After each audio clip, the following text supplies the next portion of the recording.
నశించిపోవడమే కాదు, ఈరోజు ఈ రాష్ట్ర ప్రభుత్వం విద్యారంగాన్ని వైద్య రంగాన్ని పూర్తిగా నిర్వీర్యం చేసేసింది.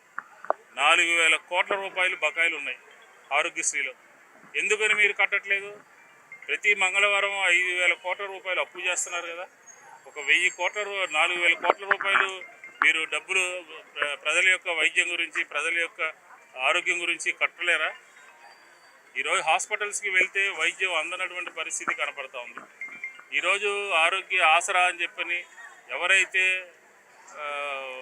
హాస్పిటల్స్లో చేయించుకుంటారో ఇళ్ళకి వెళ్ళిన తర్వాత ఒక 5,000 రూపాయలు ఇచ్చేవాళ్ళం, 3 నెలలు ఇచ్చేవాళ్ళం. అది పూర్తిగా ఎత్తేసారు.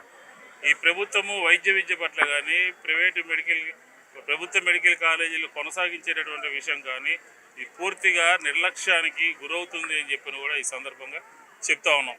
ఇప్పటికే 10 మెడికల్ కాలేజీలకి టెండర్స్ పిలిచారు. ఎకరం 100 రూపాయల చొప్పున అమ్మేటటువంటి ప్రయత్నం చేస్తూ ఉన్నారు. ఇది సరైనటువంటిది కాదు. ఈ నిర్ణయాన్ని ఉపసంహరించుకోవాలి.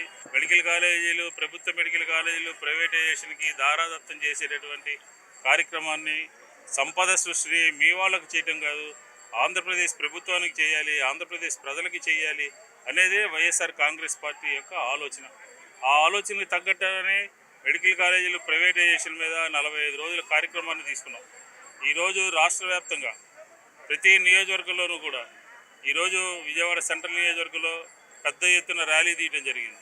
అలాగే ఈ నెలాఖరికి గవర్నర్ గారిని జగన్మోహన్ రెడ్డి గారు కలిసి ఈ ప్రభుత్వం దిగి వచ్చేంత వరకు, ఈ ప్రభుత్వం ప్రైవేటైజేషన్ మంత్రం ఆపేంత వరకు, మొండిగా వ్యవహరిస్తున్నటువంటి ప్రభుత్వం ఖచ్చితంగా దిగి వచ్చేంత వరకు కూడా వైఎస్ఆర్ కాంగ్రెస్ పార్టీ ప్రజా ఉద్యమాల్ని నిర్మించి, విద్యార్థులను కలుపుకుని, తల్లిదండ్రులను కలుపుకుని ఈ రాష్ట్ర ప్రజలకి వైద్య విద్యలో జరుగుతున్నటువంటి నష్టాన్ని నివారించడం కోసం వైఎస్ఆర్ కాంగ్రెస్ పార్టీ పూర్తి స్థాయిలో రోడ్డు మీదకి వస్తున్నాము అని చెప్పని కూడా ఈ సందర్భంగా తెలియజేస్తాను.